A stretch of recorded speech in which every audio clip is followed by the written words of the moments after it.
What's going on, everybody? It's your boy Philip back with Thrifty PS Gamer Reviews. I am continuing a video game series that I had started back when I first started this channel.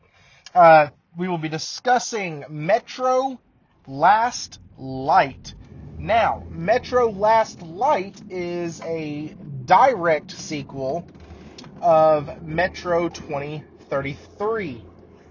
This game comes in a bundle pack. You can find it for like $8 usually on the PlayStation Store. I got mine as a complete bundle that came with Metro Exodus, Last Light, and 2033.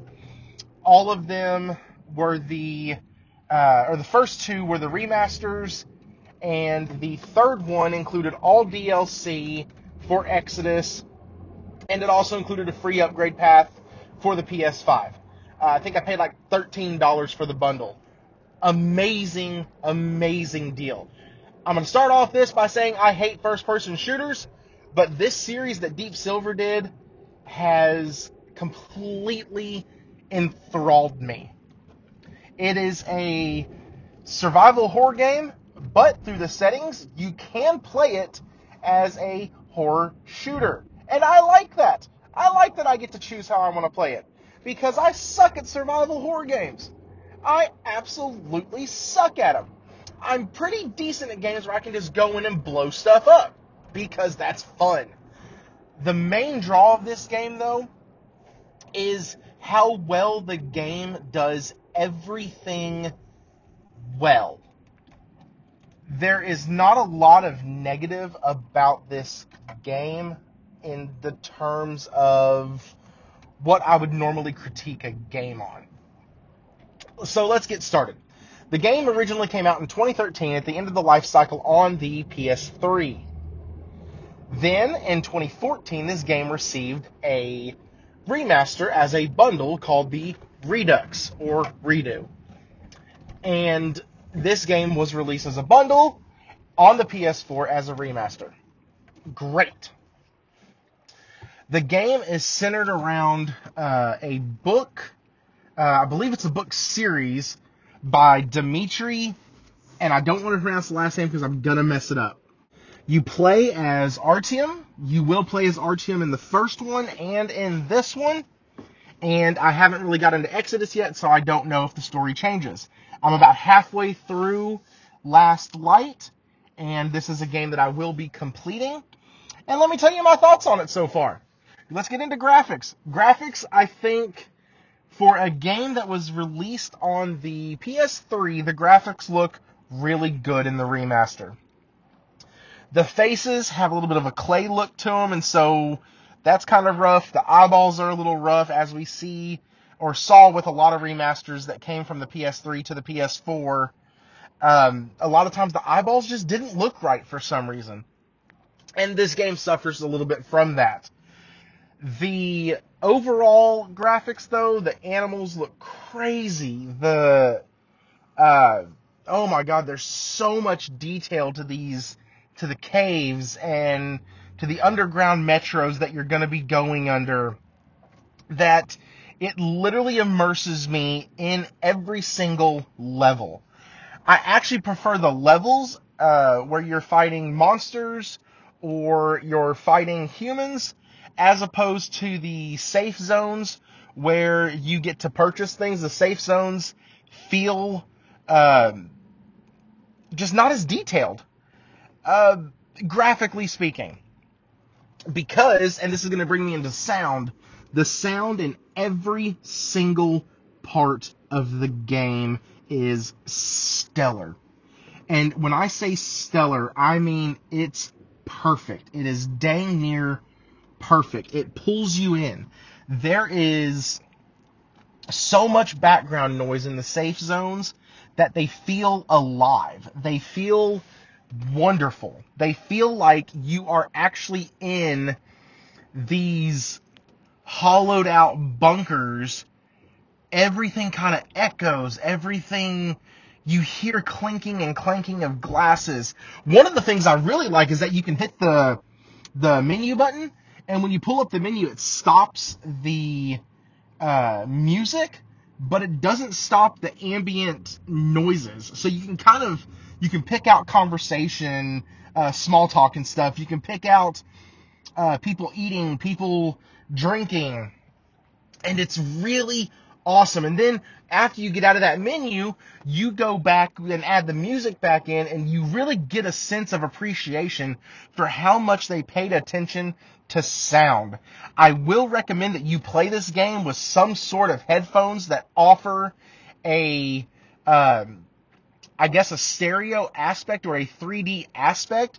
This game does that very, very well. It adds to the intensity of certain levels.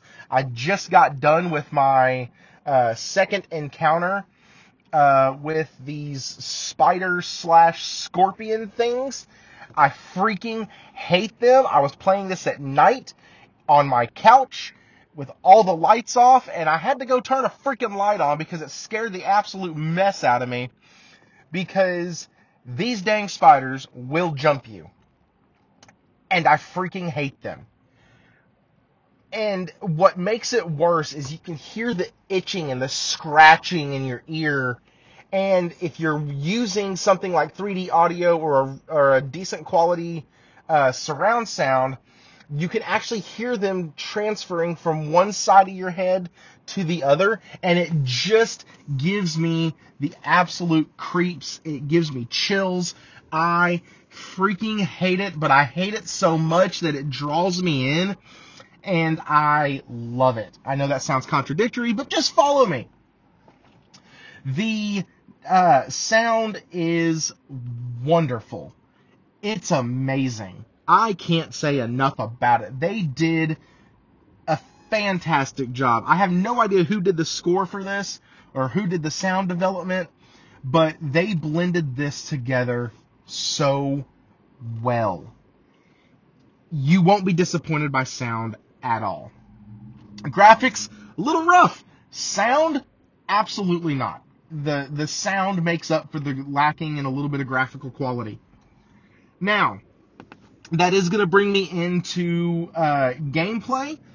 Gameplay, in a first-person shooter, I really focus heavily on camera and gunplay. Because if those two things are a little off or feel weird, then a first-person shooter is just awful. I have played a couple first-person games where when you try to like turn your character or pan the camera kind of shakes or jerks, or the motion blur is just god-awful, or it moves too slow or moves too fast, and you have to go in and tweak the settings. This one has a really good, it's a really good speed, it's really smooth, it is only at 30 frames per second, but it's well done enough to where I'm not going to hold that against it. And the gunplay in this, every gun feels different. Every gun feels like it has its own characteristics, its own qualities. They did some realism with, a pistol that has a silencer on it makes way less noise than a machine gun with a silencer on it. You will still give away your position if you have a machine gun with a silencer attachment. You can get red dots. You can upgrade your equipment. You can put different attachments on it if you want to go in loud and proud, or if you want to go in sneaky quiet. You have those options. Do you want to increase the range of your shotgun? You can. Do you want to shorten the range but unload the firepower? You can do that too. This game has done the gunplay extremely, extremely well. One of the things that is very irritating with this game, but it's probably because it's dealing with an old code from the PS3, even though it's been remastered, is your jumping is very buggy, glitchy. There were times where I would try to jump and I would get kind of stuck mid-jump. And then if I jumped again, everything seemed to work out and level out, and I was on the platform I was trying to get to. That's happened to me a few times, and like I said, I'm about halfway through the game, And it's nothing groundbreaking, but I did just want to point that out. I did want to at least act like I'm not completely trying to shill for the game. And so yeah, that's gameplay. I think they handle the exploration side of it very well. There's not a ton of branching paths, but there are some. I know that I'm going to have to replay a couple levels because when you enter in through a door that takes you to the next section, you can't turn around real quick and exit that door. So there is a little bit of replayability to this game, and I like that.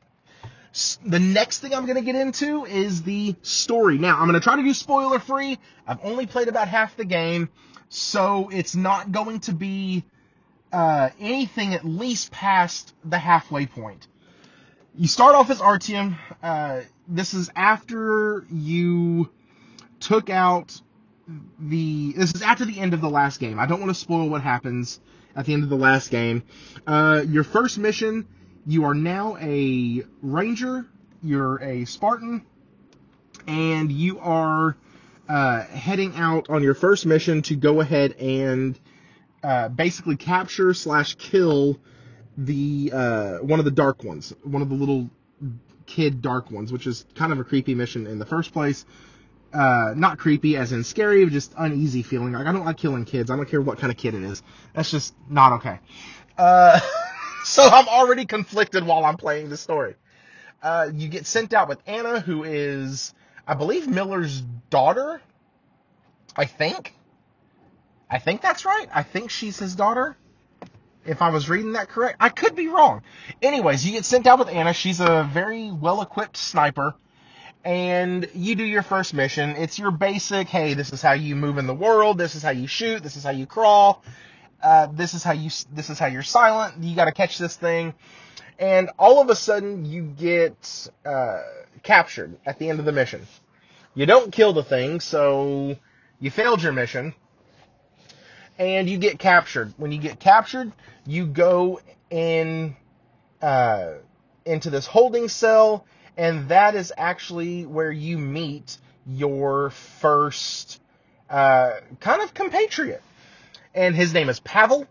He is a Red Line soldier, which means he's on the opposite faction of you. But everything seems to be going good. He wants to help you get back to your team. And so in the first mission, you were trying to get somewhere. I don't want to tell you where. In the first game, you're trying to get somewhere. In the second game, you are trying to get back to the Ranger headquarters. And then Pavel helps you, and then as you go along, there's a little spoiler here, and I'm sorry, but you find out that he is not who you thought he was, and he was basically blowing smoke up your rear end, and now you become captured by what is essentially a reincarnation of the Third Reich. And can I say that on YouTube?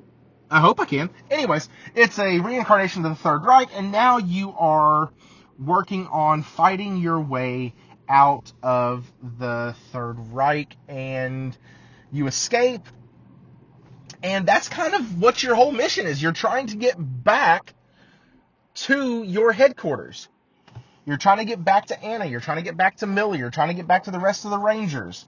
And so the main villain in this, there's a lot of stuff I can't tell you about the story, because if I do, it's going to spoil certain plot points that make you go, oh crap, that sucks, or oh, I see who's pulling the strings. And so I don't want to tell you too much. The story is very engaging. It's very fun. Your character doesn't get a voice during the initial game, as in the gameplay, the cutscenes, things like that. But during the interludes between missions or between sections, your character does end up getting a voice. And it's done through flashback, or through kind of a storytelling narrative, which is super fun. I absolutely love this game. Guys, that's my review of this thing. Play the game. It's so funny. You can get it for dirt cheap. If you can, I'm going to recommend to buy the complete Metro bundle that comes with all 3 games and the DLCs, because you're getting a shoo ton of content, and it's wonderful. Thank y'all for stopping by. This is Philip with Thrifty PS Gamer Reviews. Like, subscribe, comment, And as always, stay thrifty.